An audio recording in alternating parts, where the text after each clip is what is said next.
Hello and welcome to episode 56 of Real Life Ghost Stories. How you do? To start things off this week, we need to thank our gorgeous new Patreon subscribers. Are you ready? Yes. We would like to thank Jess Tasman Pyle, Joe Sharipia, Kasani Upward, Kate Friedel, Bill Caldwell, Tez Brooks, Sinead Mahan, Wendy Ikamoto, Nicola Jones, Trudy, Tiernan FM, Madeline J. Rose, Sam Davis, Gillian Powell, David Soto, Coda, Kelly Barnard, Jess P, Dahlia Queen 300, and Lissa Rochelle. Woo! Well done, we got them all right. Thank you so much for being our Patreon subscribers. We appreciate you. We love you.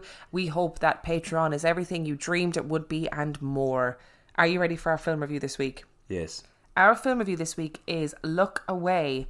Look Away was released in 2018. It has 6.2 out of 10 on IMDb and a whopping 17% on Rotten Tomatoes. Would you like a synopsis? Go for it. Maria is an alienated high school student whose life gets turned upside down when she switches places with her sinister mirror image. That's it. Sorry, that's the synopsis. That's pretty much it though, isn't it? I mean, that is the film. There's nothing else is surprising about that. No. No. If you imagine a shit version of Carrie without the blood. It had the Carrie vibes. I wouldn't say it was a shit version of Carrie. Well, so what did you think of it? I didn't mind it. It was kind of teeny. It was a very teen movie, actually. That is a good point. Felt a bit like they shot it in the same place they shot Twilight. Well, in the 10 minutes I've seen of Twilight. I've never seen Twilight, so There's I a can't. bit where they're outside the school and they have some kind of confrontation and it looks very snowy and it looks very similar to that snowy setting of the school. In Twilight. Maybe it was. No, like, that's the only part of Twilight I've seen is that bit outside the snowy school. Oh, okay. So Okay, I don't actually. It looked like a snowy school. So that's the So link. you're basing the whole bit. So that's where your basis is. Yeah. I got you. And it wasn't really... Twilight. It wasn't really scary. No, it wasn't Apart actually from scary the at mirror. all. The mirror was scary. But the mirror was scary for a limited period of time, I think. All mirrors are scary. Okay. All mirrors need to be broken. Okay. That's going to be the first thing on my manifesto when I run for election. Are you running for election? Yep.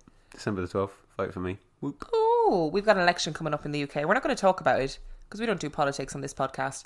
But you heard it here first, ladies and gentlemen. Dan is running for Prime Minister of the UK. Not for Prime Minister. Oh, what? Just want to be an MP? I want to be King of the Garbage Men. Oh, I see. Apparently they get paid like quite a reasonable amount of They do money. get good money. Yeah. Get good money. But I want to be elected King of the Garbage Men. We don't call them garbage men in this country either. We No, call we them bin don't. men. We're using one microphone, so we're alarmingly close to each other right now recording this. It I can feels just very smell your bizarre. wine. And I'm drinking a glass of wine. So, sorry, we're digressing. Back to the film. There was an awful lot of tits for tits' sake in this film. And it made me feel a bit uncomfortable because she's a teenager. Yep. It felt a bit unnecessary. You missed the full frontal nudity with her father, though, and that was even weirder. Oh, I missed that. I just, as an FYI, I got really bored during this and went and did the washing up. So, kind of missed a big chunk of it. And she was naked with her dad. Yeah. Her dad is an Arsehole. awful... Yeah, he's an awful character. Like, he's a dickhead. And he's a character that you love to hate, which I thoroughly enjoyed. I thought he was a great evil character. Well, he wasn't really evil. He was just a dick. Yeah. And that was really... He did it really well. He was doing all the bad things that males do. Somebody commented on Facebook that they would eat him with a spoon, the actor who plays him, and I was like, I fucking love that. That's a good thing, though, right? Yeah, it means that he's hot. Yeah. Tiny mouth, though. Does he have a tiny mouth? Yeah. Oh, That's why you hate him, I think. I like a man with a big mouth. Just FYI, people out there, in case you're interested. I don't really have that much to say about this film. It's kind of, do you know what I liked about it, right? It's a fucking good revenge film. Do you know what I mean? So like when she feels alienated, she kind of tries to get revenge on the people she sees that have wronged her and whatever. And there's one particular revenge that I was like, I fucking love this. You go, girl. But then after that, it just got a bit boring. I thought the revenge on her best friend was pretty good. Oh, yeah. Because she didn't technically do anything wrong. Yeah, that's true. So there was, I just felt like it was very slow. I wasn't really that into it. I liked it because it was pretty. It was quite nice to look at. Like, the house was amazing.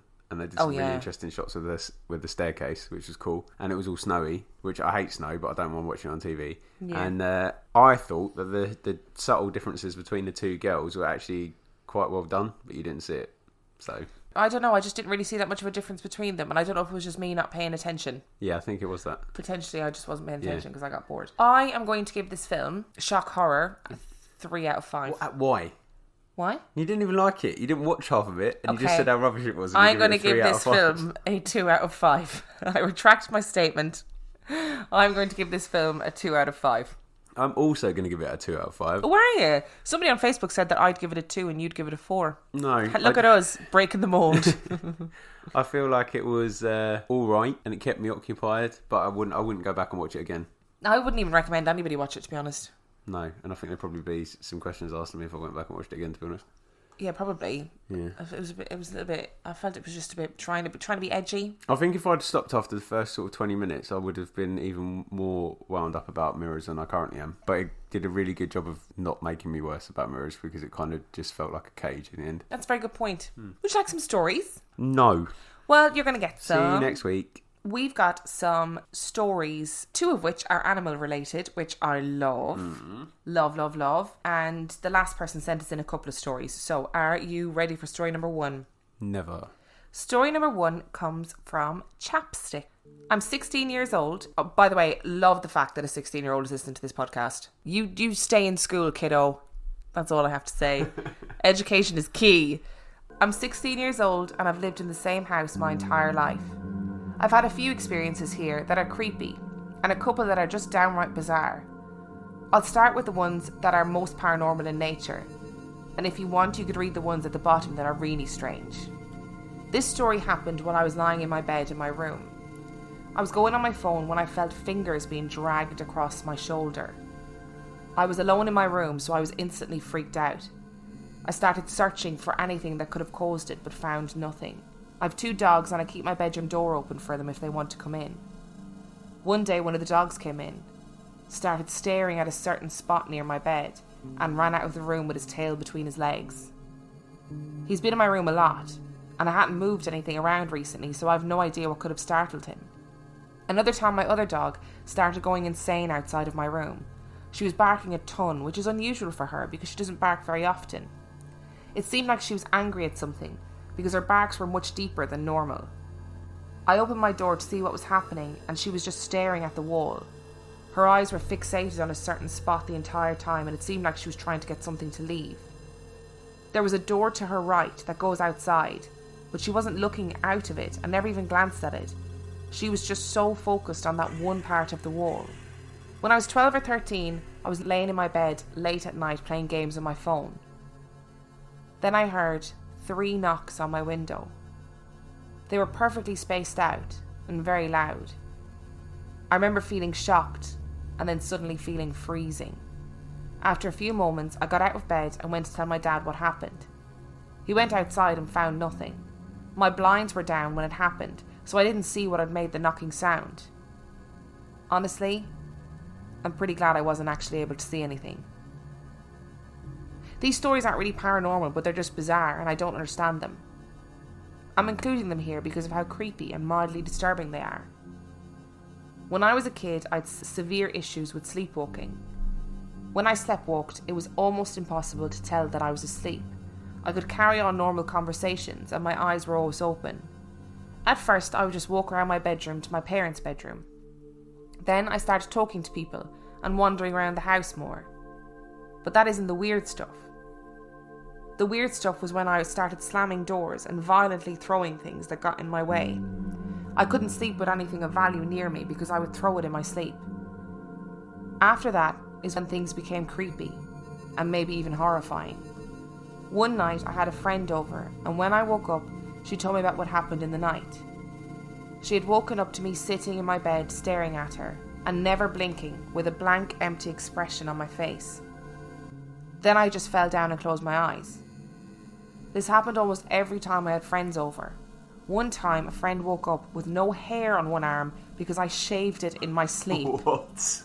I know that's not creepy, but it's really weird. Yes, it is. The last story could have been caused by my sleepwalking, but I still don't know for sure. I was about 10 when this happened and was asleep in my room. My brother came in and told me I had to come upstairs now. I went out of my room and saw droplets of blood on the carpet and went towards the stairs. They continued up the stairs and into a bathroom where my dad was standing. When I saw it was in the bathroom, I was shocked. There was blood everywhere. The walls, the sink, the toilet, the cabinets. It looked like someone had put blood in a spray can and sprayed it everywhere. None of us knew what happened. My brother and I denied being the cause. My brother is a horrible liar, and I definitely know it wasn't him. The most likely explanation would be that I got a bloody nose while sleepwalking. However, there wasn't a single drop of blood in my room or on me. We still haven't figured out what happened, and we probably never will. If you've read all of these stories, I applaud you. I wrote a lot.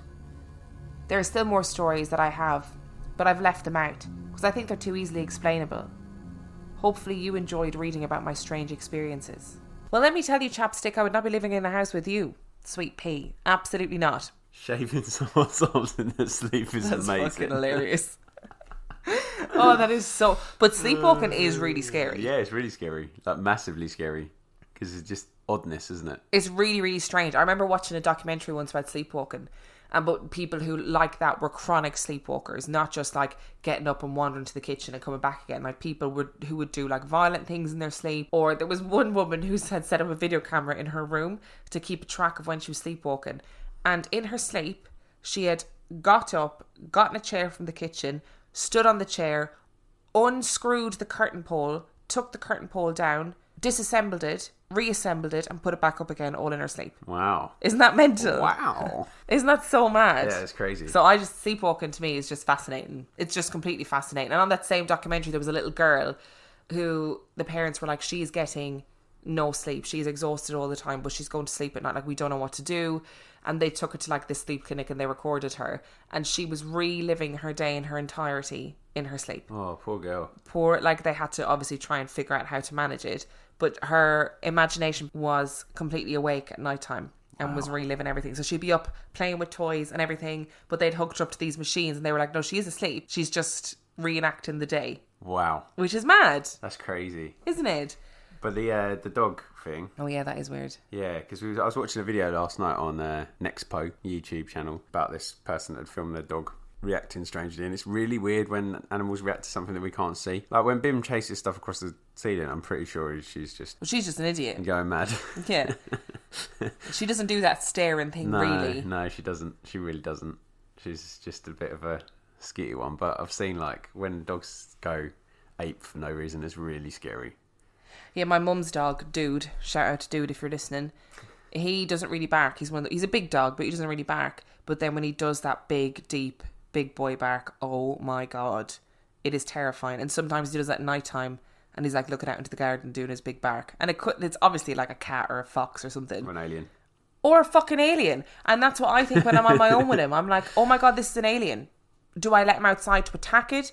Are they going to suck him up by the ear into a spaceship? I don't know. Why is everything always grabbed by the ear with you? I don't know, because it's funny. Okay.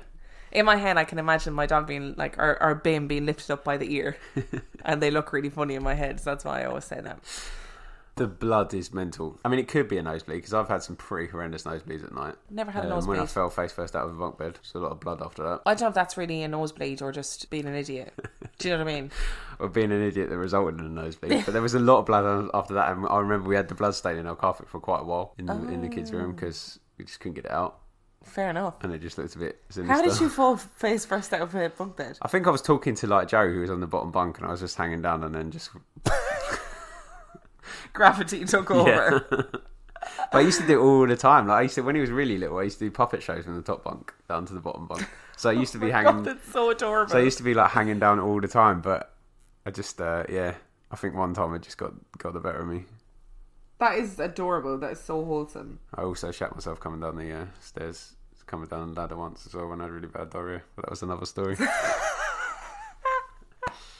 I can't believe you just said that on the podcast. I was only like 8 or 10 or something. It was last year. No, nowadays I don't even bother moving. I can't believe you just said that. I'm not editing that out. No, it's fine. It happens. Life, sometimes you just... Shit happens. You just can't be quick enough. Anyway, the blood, where that has come from, I don't know. That is creepy. And the fact that there's a trail going up the stairs and it's all over the...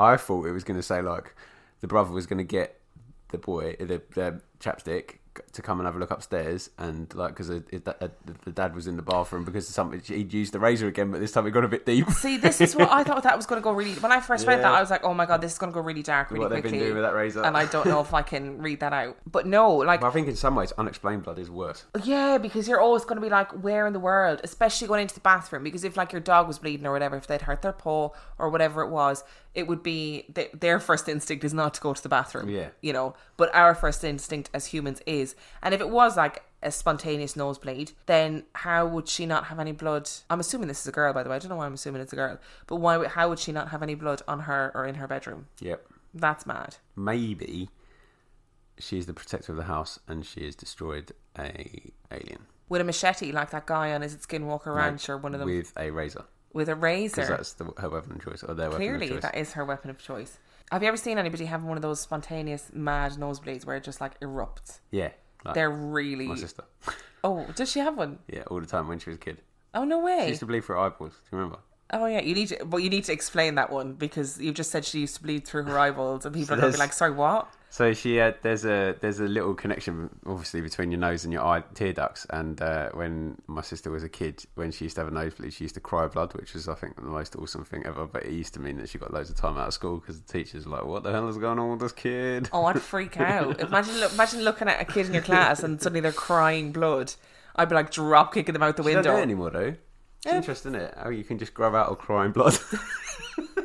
That well-known medical fact. She'll just grow out of it. It's fine. I wonder how your mum reacted the first time it ever happened, though, because that must have been alarming. Weirded out, I think. Also, I feel like I've overshared with personal health issues, so maybe we should move on. Do you want to go on to the next story? Yeah, I think so. Okay. Thanks, Chapstick. That was a really good story. Our next story comes from Sky. Are you ready? Yes. Dead air is really useful on a podcast. That was like a pregnant pause. Oh, sorry. Pregnant pauses are really useful on a podcast. They are, because it builds up the atmosphere, the intensity. Okay. So this email is going to be a long one, but my house has all sorts of spooky things in it. As a little background, the living room and the room above it in my house were an old log cabin that was built around the late 1800s. And we don't know a lot about the history of it before it was pulled up the hill and built on. Multiple people have seen different spooks in my house. The most common one, after all, was being a ghost cat, which is what I'm going to focus on. Cool. An old family friend felt a cat weave between their legs, as cats do, while she and my mom were in the kitchen. And then the friend and my mom heard little footsteps and a meow from down the hall. But this happened when we didn't actually have a cat. My friend was spending the night last summer, and we just finished talking about all the spooks that inhabit my house. I went downstairs to go to the bathroom, leaving her alone in my room, while my own cat followed me because she doesn't pass up the chance to get water from the bathtub. When my friend felt a cat walk onto the end of the bed and do the whole kneading thing, have a little circle before laying down. She sat up to pet my cat Luna and was surprised to see that she wasn't actually there. What? When I was about 8 years old, I'm 23 now, I was woken up from a really loud hiss from the ghost cat and someone very loudly going, shh. When I opened my eyes, I made contact with the ghost of a little girl. She was about 8 years old as well, at the end of my sister's bed, floating in midair. No. She was wearing a very old-style nightgown, cliché, I know, had glasses and curly hair. I obviously freaked out and buried my head in the blankets for a few seconds, and when I looked again, all that was left of the little girl was about a foot of her dress through the ceiling. What? I ran downstairs and told my parents, and their response was that I shouldn't have been scared and should have tried to communicate with her. Oh, they're level parents. I've since called the little girl Lucy, because when I think of her, that's the name that comes into my mind.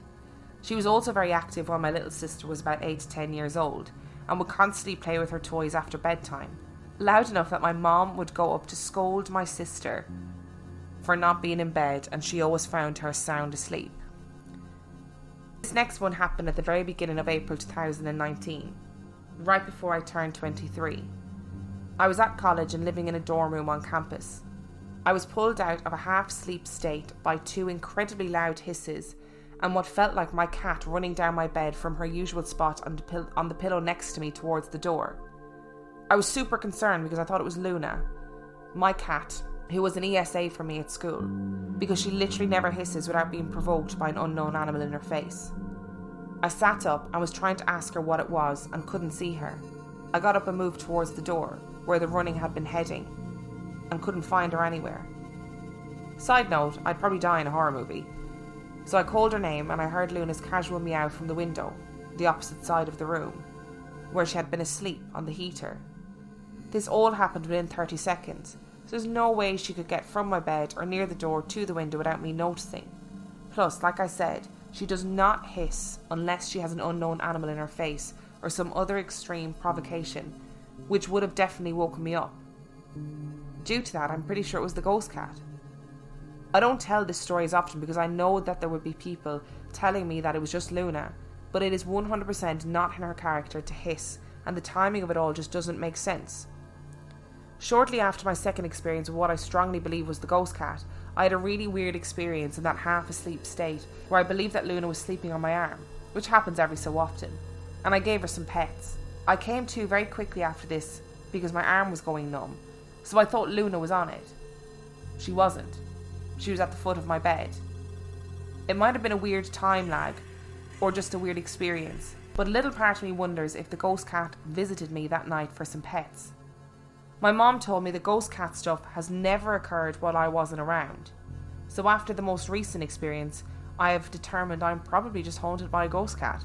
It's cool. I'm considering naming it now that I know it's still around, but no names come to mind yet, like Lucy did. What are your thoughts on ghost cats? No to that little girl. My God. The ghost cat's quite cool, but the little girl floating in floating midair. up through the ceiling. No. I'd burn the house down. No, can't drop kick that one down the stairs. She'll just float above you. I'd be trying to fly and drop kick her, and she's floating down the stairs. Yeah, and she's floating too high to get her. Imagine her flying up to the ceiling. Absolutely not. There's no. And imagine going downstairs to your parents and being like, try and communicate with her. I'm like, you try and communicate with her. She's in the ceiling. What do you want me to do? Pull on the drag her back down. You come down and you will talk to me. What do you think of the ghost cats? I quite like the idea of a ghost cat. I feel like you would be haunted by ghost cats. Yeah, I feel like I would be as well. And I feel like you'd feed them and stuff. I would. I'd look after them. Feed I'd them love ghost them. food too. Yeah, ghost food, all that sort of thing. Do you know? I don't know if I mentioned this in the podcast. I don't know if I did or not. I think in my head I decided not to. But I met my friend a couple of weeks ago. She was telling me that she had this weird experience. So she's had a childhood cat from the time she was like a child, obviously, and now she is a grown woman. And the cat is back in Uruguay and she's living in the UK. When I met her for lunch, she just had a phone call a few days earlier to say that her childhood cat had died. And she was obviously really upset because that is, a pet that you've had for a very long time. And that night when she was in bed, she turned off the light to go asleep. And she felt the cat jump up onto the bed and walk across her chest and then curl up beside her. But she said that she wasn't in a half sleep state. She just turned off the light. She said she could feel the 4 individual little paws walking across her chest and then settle down beside her. And you know her. She is not... No, I'm not down with that. An irrational person. I'm not down with that. But isn't that not really sweet though? No, that the cat's coming to say goodbye. But it's not there. It's on your bed. It might not be a cat. It might be a velociraptor. It's velociraptor with 4 paws. Yeah. I don't know if that works. I didn't. You didn't think that through, did you? Hyena. It might be a tiny hyena. Yeah. That has somehow gotten into your house in England. It could be a rat. Actually, that's a good point. That is a good point. I will concede that one. Got there in the end. 3 answers later. How cute is that? I love little ghost cats. I like little ghost cats until they get into bed with you. Yeah, but that's quite cute. They're just getting in for a cuddle. Yeah, but if our real life cat kicks me out of the bed, what's a ghost cat going to do to me? Oh, that's true. You'll probably be possessed by a ghost cat. Wasn't that a Goosebumps book? Yeah, I feel like it might have been. It definitely was. Yeah. It definitely was. One more story? Yes, I was going to give you a thumbs up, but it's a bit pointless, isn't it? Yeah. Audio medium. Yes. Yeah. This story comes from Janine. And it's kind of 3 separate stories. We've got a... I'm just going to read them because... Are you going to stop after each one? Yeah, we can do that. Okay. We can do that because the 3 of them are very different, so we'll stop after each one. I wanted to start by saying that I'm a Protestant and American. I'm no stranger to supernatural happenings. However, I do not believe in ghosts and I do not believe in aliens from other planets. Although I don't really want to see either to prove me wrong. Having said that, I do believe in evil spirits and I do believe in UFOs. That's a really interesting distinction to make. Because UFOs... Oh, yeah, no, we've had this, they aren't necessarily alien crafts. They're just unidentified flying objects. I've seen UFOs. Yes, we know you've seen a UFO. We'll talk about it in a second. No, I think we've spoken about it on the podcast before. I'm just saying, I know that I've seen a UFO. Yeah, and I think there's a lot of stuff that's like governmental that we just potentially don't know about. Governmental. I definitely don't think that's the word. The first story for you will be the UFO story. I live in Littleton, which is extremely close to where Barney and Betty Hill were when they had their close encounter. I remember when I was in my early 20s that a friend of mine told me she was afraid of aliens, and I laughed. I thought, how can you be afraid of something that doesn't exist? But a few years ago, I was dropping my husband off at work. He works on Mount Eustace Road just off the industrial park in Littleton. It's pretty rural. There are a handful of large factories and the city transfer station, but for the most part, it is a woodland and a few flocks of turkeys can be seen crossing the road in the mornings. This one morning, I dropped him off at work and was heading back towards the industrial park road when I saw something shimmering in the sky. I wrote it off to morning dew on the power lines. Then I was watching this sparkling thing and I thought it was someone's remote control drone or something. But as I was following it, it stopped, hovered above my car, and I could see it wasn't either of those things. I've no idea what it was made of, but it was definitely not someone's lost toy. I was driving very slowly so I could watch the thing and still keep my eye on the road. I followed it to the industrial park road where it stopped again. I pulled my car over and started to get out my phone so I could record it, and just when I opened the door, it vanished. I know you might be thinking I was just imagining it, but I definitely wasn't. It literally disappeared. I sat back down in my car and started saying to myself, Jenny, you've just seen a UFO. Just saying it out loud made me think that I was crazy. I knew that no one would believe me. I kept looking up in the sky hoping that I would see it again, whatever it was. Then I could take a picture or videotape it and people could see and help me figure out what it was, but it never came back.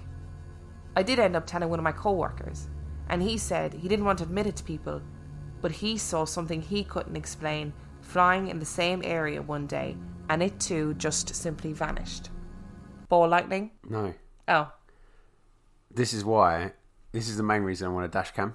Not for like protection against insurance or anything like that. UFOs. Because I feel like I know loads of people would say, oh, what a surprise you didn't get your phone out to record it. But actually, it doesn't surprise me because it's happened with like ridiculous things. Like I've got my phone out to film like an animal, and by the time I got my phone out, it's run away. Not anything like miraculous.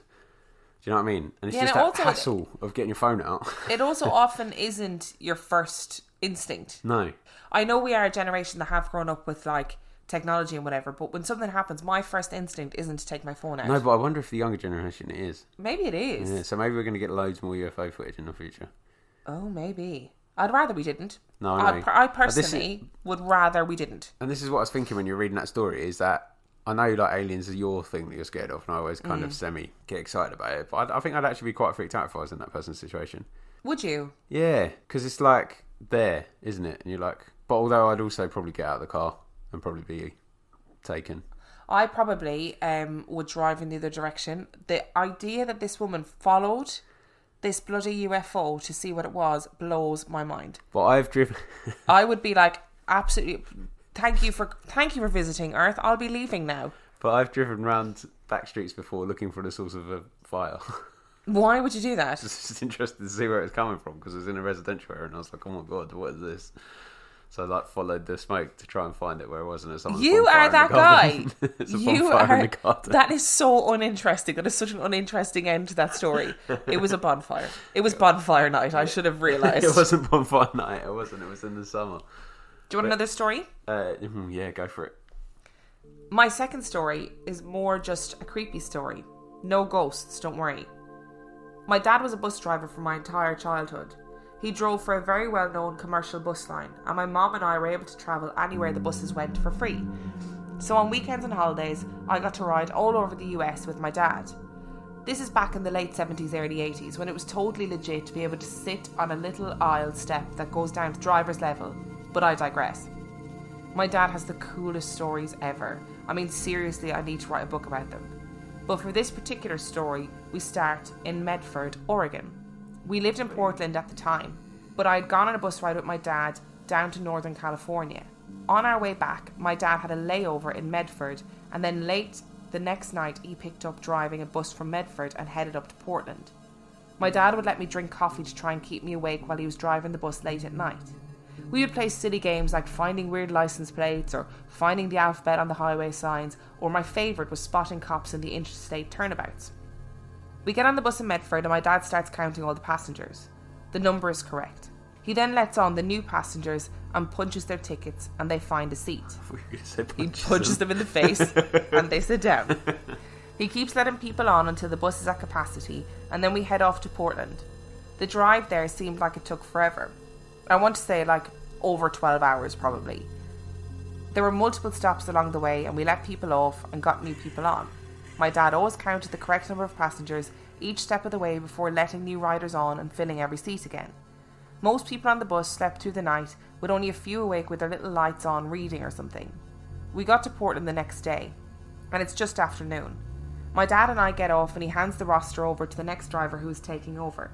Then the new driver starts letting all the passengers off while my dad pulls their luggage out from under the bus. The new driver goes back in and counts the passengers before letting any new ones on, and he comes back out to my dad and asks to go over the roster again because he's counting one person too many for continuing up to Seattle, Washington. They have to do a head count.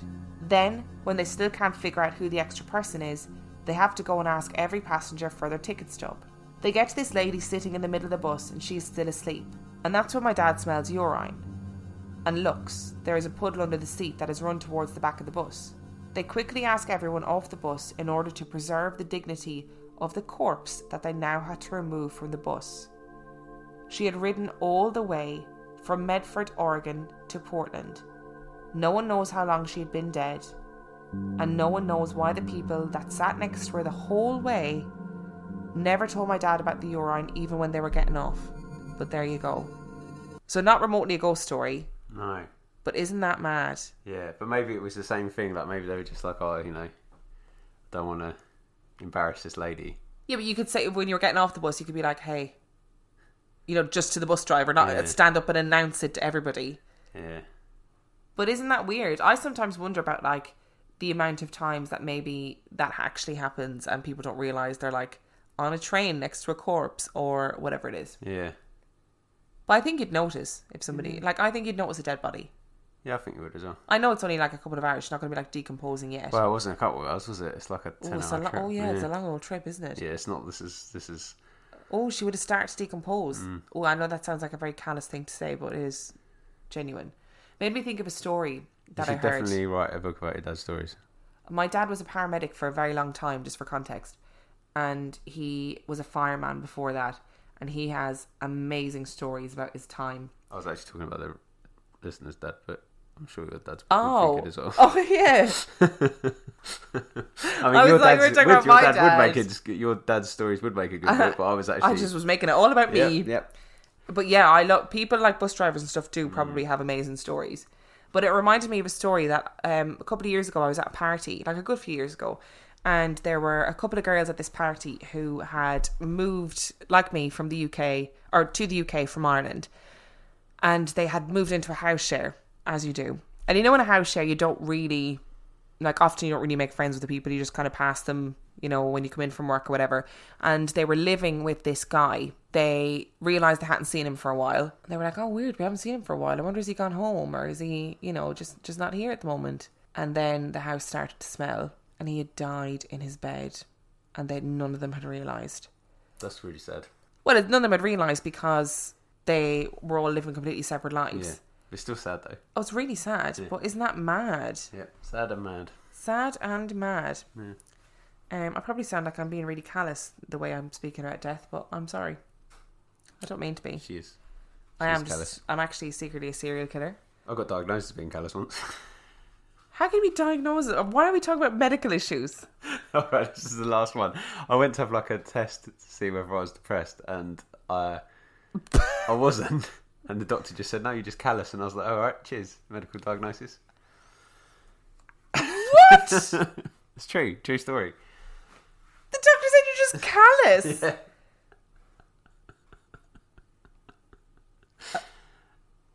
That's Sorry, here's me with the pregnant pauses now. Yeah, see? That's mad. Imagine saying that to somebody. No, you're not depressed. You're just a fucking dick.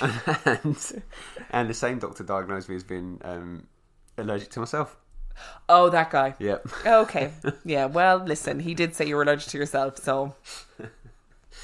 Why is he not struck off, by the way? I know.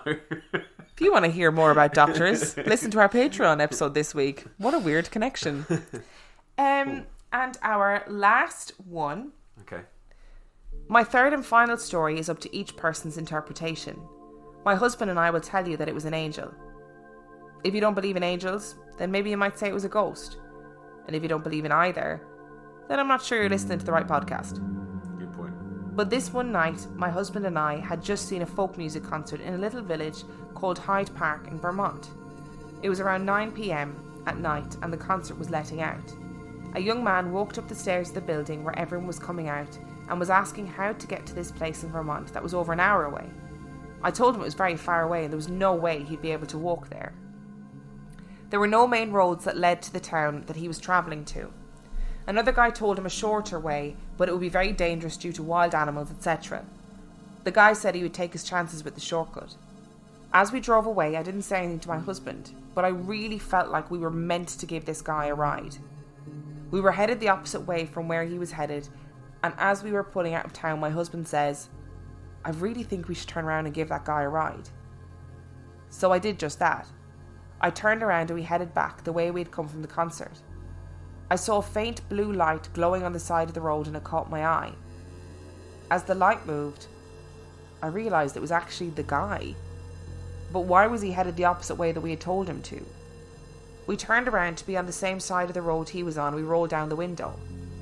As he got in the car, I was looking for a blue flashlight that had caught my eye. But he didn't have one. I shrugged it off and we asked him where he was headed. This time he gave me a completely different town than the one he had said he was headed for back at the concert. But I told him we could take him as far as the interstate. From then he'd have to catch a ride going in that direction. As we drove, we talked about all kinds of things. There was a strange odour that I could smell from him, but it wasn't a bad smell. We drove for about an hour towards the interstate and we told him that we would drop him off at a gas station so he would at least have a place to wait. We put into the parking lot of the gas station and my husband reaches into the glove compartment and pulls out a Vermont road map. We hand it to him through the window and wish him luck. We pull the car around to drive out of the parking lot and the guy is gone. I mean, he's not in the store, he's not in the parking lot, he's just vanished. I was slightly freaked out and I made my husband look for him, but he was literally nowhere to be found. I went home that night and called my mom to tell her what had happened.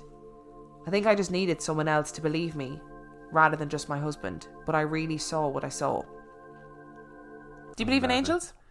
God, that was a big question, wasn't it? Well, yeah, I guess, yeah, I do, but I don't, like, most stories about angels seem to have a purpose, like, the angel was intervening, whereas this one just seems like it was a bit lost. It doesn't really seem like an angel to me. No. Or a ghost. Kind of feels like an alien. Oh. We went for different. Or a serial killer. I did think that too. I was like, oh. I thought it was going to be one of those ones. Oh, I really felt like we gave a lift, and as we were driving, there were blue lights, and it turned out the guy killed the person that he'd given a lift to. But there's loads of those stories about like phantom hitchhikers. That's such a like global phenomenon. Yeah, the one I was about to say was actually an episode of Supernatural, so I'm glad I didn't say that. I mean, listen, most of our listeners watch Supernatural as well, so they're probably like, yes. I don't know what the purpose of that last one was really. Not the story. The story is really like fascinating, but like what was that? What was? I reckon it's a ghost. You know? Do you? Yeah, like a ghost of a travelling man. Yeah, maybe. That's why I kept giving. I mean, different I reckon it was just a person who was probably really stoned, and that was what the odour was. Where did they go? Oh, who knows? People can like walk somewhere and you think, oh my god, they disappeared. It's very possible. In Kenya, when I was in Kenya, there was there's the gas stations have toilets, and the toilets are long drops.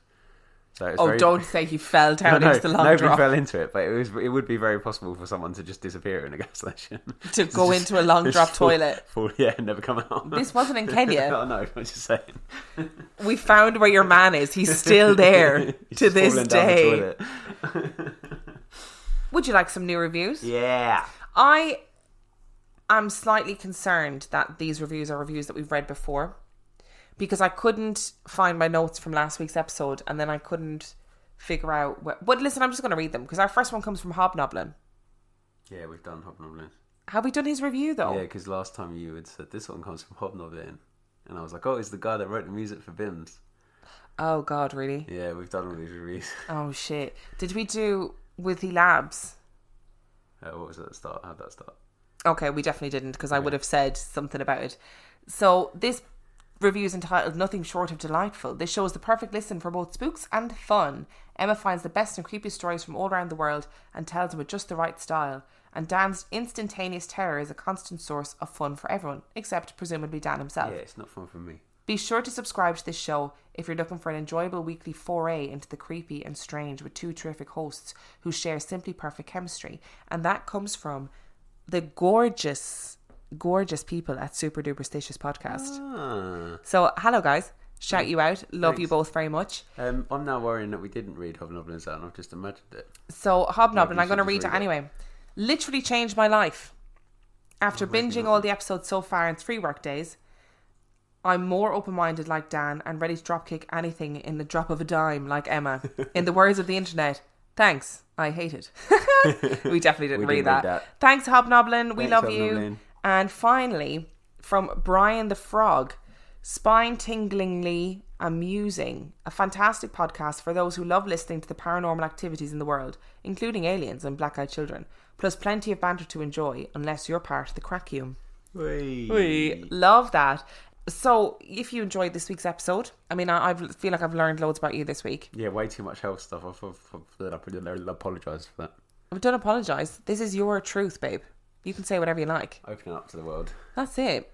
I also feel like we're trending somewhere this week, because our downloads this week have been crazy. Yeah, let us know if we're trending in your country, because we're not trending in our own one. Yeah, we're not trending here in the UK. So wherever you are in the world, let us know if we're like charting on iTunes or something, because our downloads this week have been mental.